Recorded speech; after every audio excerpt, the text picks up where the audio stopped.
बड़ी खबर आई पूर्वी एशिया से। वहां जंग का एक नया मैदान तैयार होता दिख रहा है। ऐसा इसलिए क्योंकि दक्षिण कोरिया ने दावा किया कि रूस और उत्तर कोरिया के बीच तगड़ी खेमेबंदी चल रही है।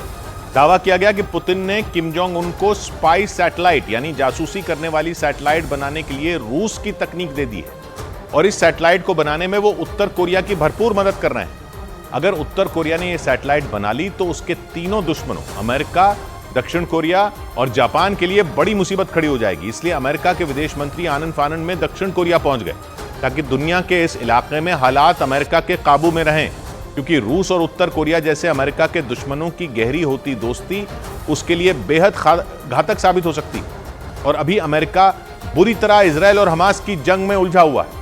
मगर इस बीच अमेरिका के दोस्त दक्षिण कोरिया ने यह चेतावनी देकर उसकी टेंशन और बढ़ा दी कि रूस उत्तर कोरिया को जासूसी करने वाली सैटेलाइट बनाने में मदद कर रहा है।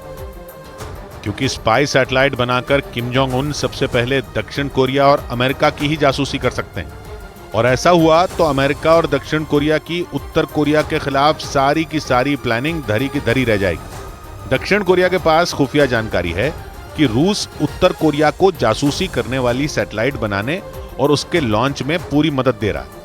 इसलिए दक्षिण कोरिया का अनुमान है कि उत्तर कोरिया बहुत जल्द अंतरिक्ष में अपनी सैटेलाइट लॉन्च करने वाला है, और इस बार उसका वो हश्र नहीं होने वाला जो पिछली 2 बार हुआ, क्योंकि इस बार खुद पुतिन किम जोंग उन के कंधे पर हाथ रखकर खड़े हैं और रूस की सैटेलाइट तकनीक काफी आधुनिक है।